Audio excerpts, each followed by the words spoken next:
अस्मिता कथा कहूथिबा भारतीय जनता पार्टीर सरकार ओडिशारे आज चुप कहीं गोटे विद्यालय मध्य पशि जड़े शिक्षक को असभ्य अभद्र भाषा गाड़ीगुलज करने अश्लील भाषा प्रयोग करने क्यों ओडिया अस्मिता।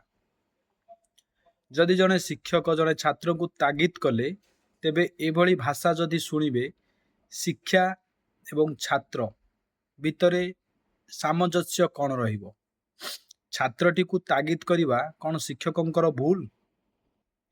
छात्र जनक केते दूर ठीक करिसंती केते दूर भूल करिसंती ताहार तर्जमा न करी सीधा सड़क अभिभावक जनक आसी जड़े शिक्षक को क्लासरूम भितरे गालीगुलज करवा केते दूर सांविधानिक कथा।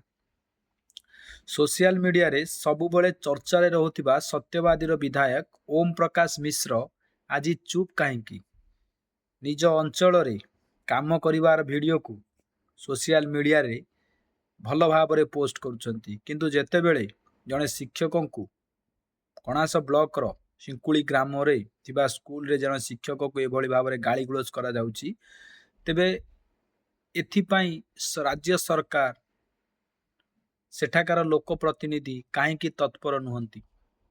जदि आज जड़े शिक्षक असुरक्षित निज विद्यालय रे काली हुए तो से अभिभावक जनता को मारी दे पारंती।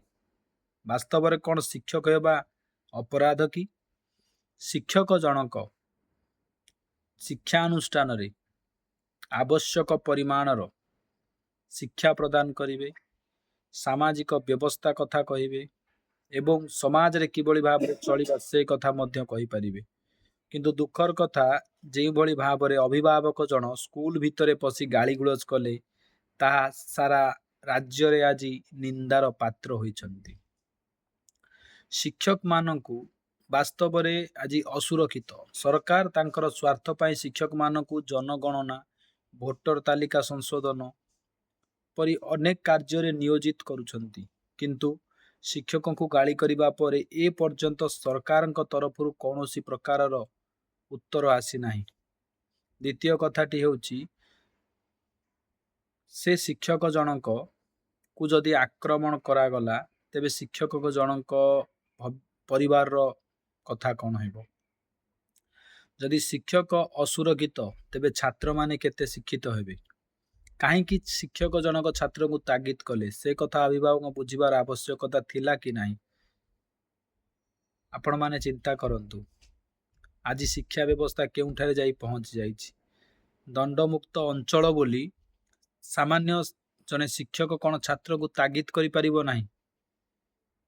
तागिद कले अति असभ्य भाषा रे माँ भौणी करी गाली गुलज कले यह वास्तव रे न्यायर क्यों धारा रे क्यों परिशिष्ट रे रहउछि आपण माने चिंता करंतु। जदि से अभिभावक जन को उपयुक्त दंड न दिया जिवो तेबे आगामी दिन रे अनेक प्रकारर अभिभावक माने एक ट्रेंडिंग रे शिक्षक मान को आक्रमण करिवे एवं शिक्षक माने असुरक्षित हेबे।